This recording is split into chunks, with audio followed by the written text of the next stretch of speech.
Magandang araw sa inyo mga kalapatids. Update na Kuwento Edit dito sa ating group. Pagkapat matagal tayo mag-update, miski pa paano meron pa isa-isa. Para naman hindi tayo magsawa. Ito, papakita ko po sa inyo yung pinagkukuhanan ko ng mga flyer dito sa local.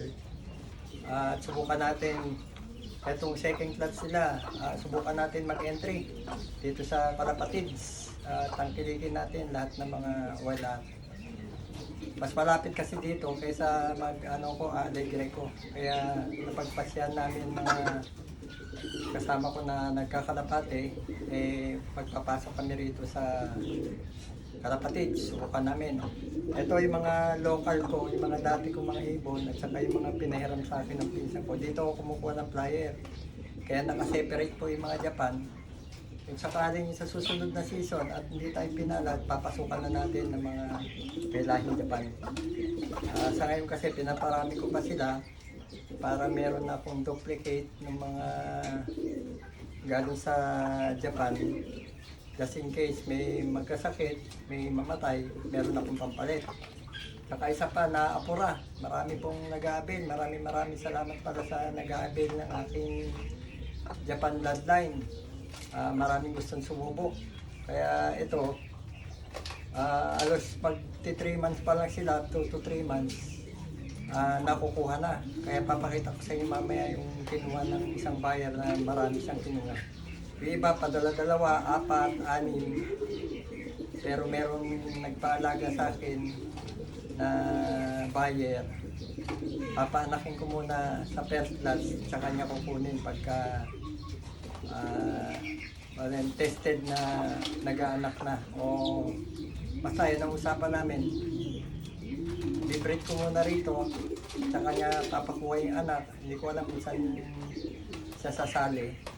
Tapos, kanya, tapos ang kukunin niya na yung mga kalapati niya. Iniwan niya muna rito. Papakita ko po sa inyo. Ito, dito tayo kumukuha ng pinang-local race natin, no?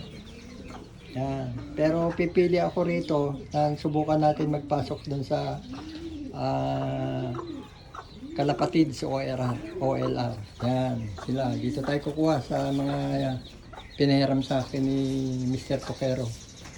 GMT line at saka yung mga dati kong ibon, kinocross ko na lang sa kanila. At maaasahan din naman yung mga dati kong ibon. Yan, oh. Maganda, oh. Yan. Yung susunod na, ito, pahinga na to mga naka second class. Pahinga na yan. Ito, dito kukuha muna tayo ng pang second class nila na i-entry natin. Kung matutuloy tayo mag-entry. Kung hindi atras yung mga kasama natin na mag-entry. Yan. Ito, may papakita nga po pala sa inyo. Etong pair na to, Morris Gordon na pure, direct na itlog galing Japan. Ito naman pinahiram sa atin ni Mr. Tokero, GMT. Yan. Ito dating black na yan, itong Morris Gordon, itong pair niya. Yan ang pair niya, oh. Galing din kay GMT, yung black na may white. Yan ang pair niya. Ngayon binaklas ko. Ito namang gray cell na to, ang pair niya naman yung pares nitong gray cell din. So nagtataka ako, nung pinair ko sila, matagal na kapahinga to eh, namimili ng pares. Nung pinag-pair ko po sila, then nilagyan ko ng divider, 3 days, saka ako pinagsama. Yun, successful, nag-pair naman sila. Ang nangyari, nangitlog siya nung 419 tsaka 420. Almost 10 to 12 days bago siya nangitlog. Etong hen tsaka yung cock, ang sistema ko, habang pinagkikita ko sila at may divider dito, nakaano na yan, nakapurga na. Pupurgahin ko na yan, nakakondisyon na, nilagay dito. After mangitlog sila, susunod na araw, papalo up ko ng purga. Ang nangyari, noong 2019 at saka 20, nangitlog siya. Tapos nangitlog uli ng 24, 25. So, nakakapagtaka. So, ngayon ko lang na-experience. Sino, inuupuan, no? Kahapon, 3 itlog. Sabi ko ba, ng itlog pa ng isa. Ni kanina, pag ano ko, papakain ko, meron uling isang itlog, so naging 4. Ang gaganda naman ng itlog, di naman abnormal. Papakita ko sa inyo, oh. Yan, itlog niya mismo to. So, first time ko na experience. So, comment mo na lang kung nangyari nga ito. Bigyan ko muna ng mga ilan days bago ko piliin kung sino ang fertile. Kung nag-fertile lahat, napakaswerte natin. 4 na itlog, pero mauuna mapisa yung 19, 20, tapos pumalo up na itlog ng 24, 25. So paki-comment lang kung talaga nangyari. First time ko kasi na-experience yung ganito. Yan. Dito. Yan yung mga Japan natin, no? Yan na lang ang natira. Ito naman yung ginagamot natin. Medyo may konting sipon pero okay na.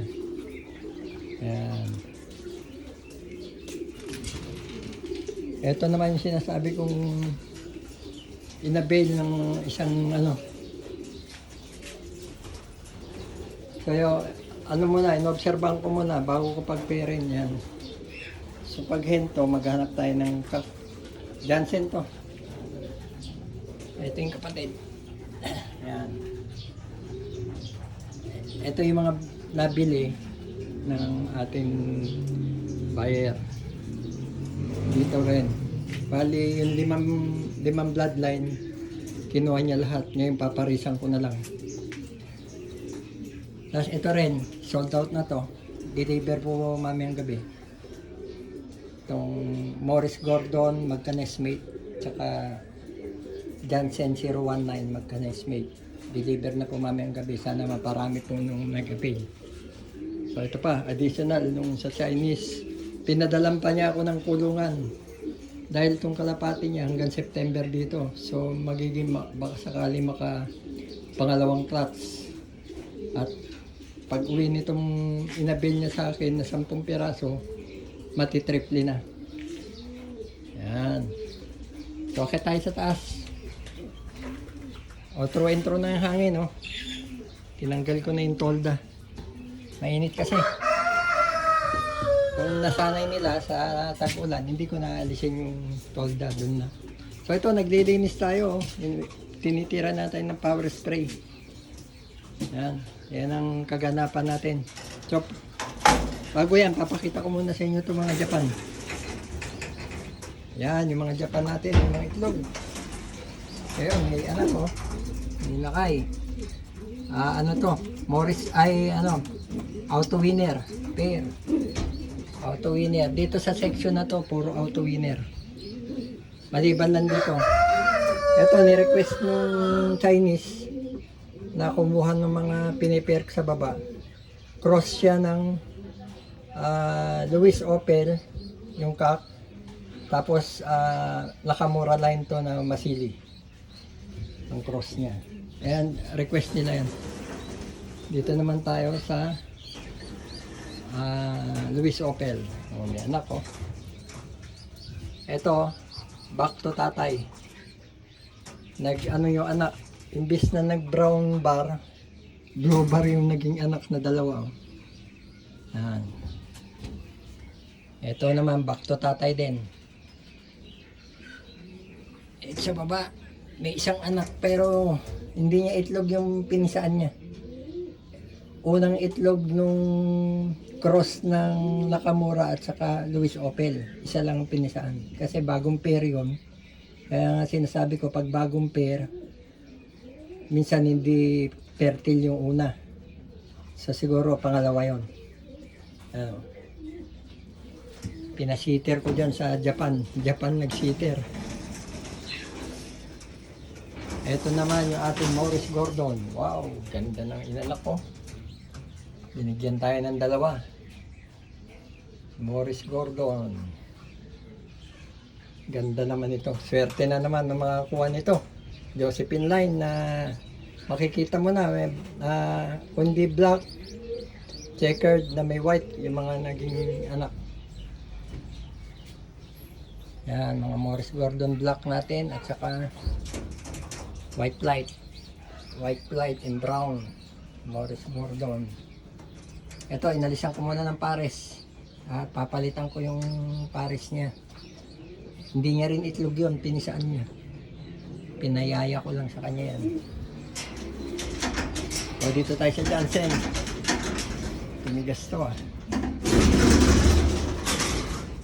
Ito naman yung ating mga Johnson. 3, 4, 5, 6 pairs. Naswerte na nabuhayan tayo ng itlog na galing Japan ng 6 na mga Johnsons. Ayan o. Mga checkered na Johnson na mga pearl eye. Dito blue bar and checkered na naman. Kasi si 019 pencil siya na naglalabas siya ng checkered, black check. Ito, tingnan nyo. Ito yung naglalabas ng ano, na mga Johnson na may puti-puti. Yan o. Parang Johnson Relax. Nilalabas niya. Ito, checkered na naman. Yun, yung naging anak, black check. Pakipatay, gripo. Gripo, pakipatay. Puno na. Ito, napuno na yung timba. At naglilinis tayo.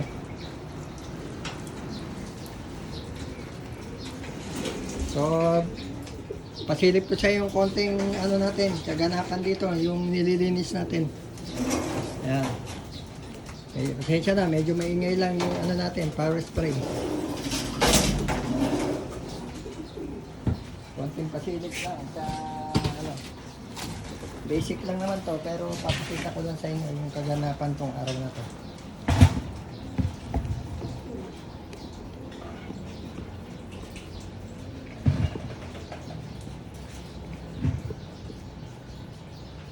Yan.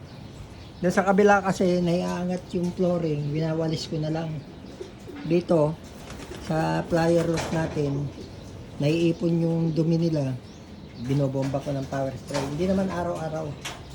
Mga every after 3 days. Twice a week.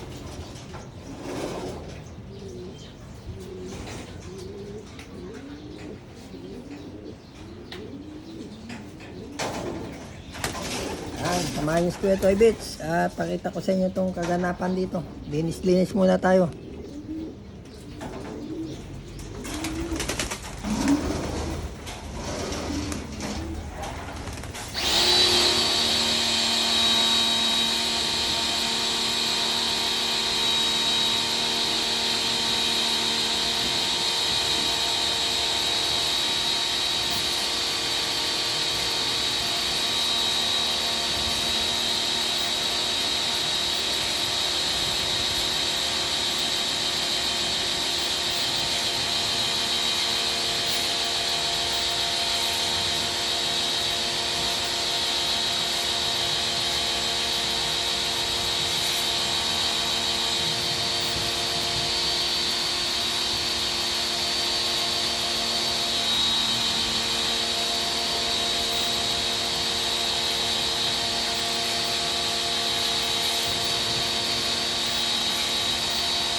pang ano, pwede na yan. Hindi na masyadong malinis. Ito naman tayo sa kabila. Kaya meron pang dalawang local yan. Tapos yung iba rito, mga kit ko. Mga kinip ko na pinatatanda na mga Japan. Kailangan din natin magtabi ng para sa atin. Kaya minsan napipili, napagbibigyan, hindi mahindian. Pero ngayon, ang ginagawa ko na lang, hindi ko na naipopost para hindi mapili. Yan. So hanggang dito na lang mga kalapatids. Basic naman yung ginagawa ko. Ipapakita ko sa inyo ang kaganapan lang dito sa ating loop. Hindi naman araw-araw, kaya 3 times a day lang natin nililinis yan. Dito madali linisin pagdating sa flyer. Nai-stuck yung dumi nila sa baba, kaya binobomba natin ng power spray. So hanggang dito na lang mga kalapatids. Sana tapusin nyo tong video to. Para naman i-share nyo na rin, like, share, and subscribe na rin po para kay Kuya Tobits para lumami pa tayo. At sa susunod, magbibigay tayo ng mga konting tips sa mga naituro sa atin ni Mr. Deuni. So hanggang dito na lang po, like, share, and subscribe po. Salamat po, arigato, bye!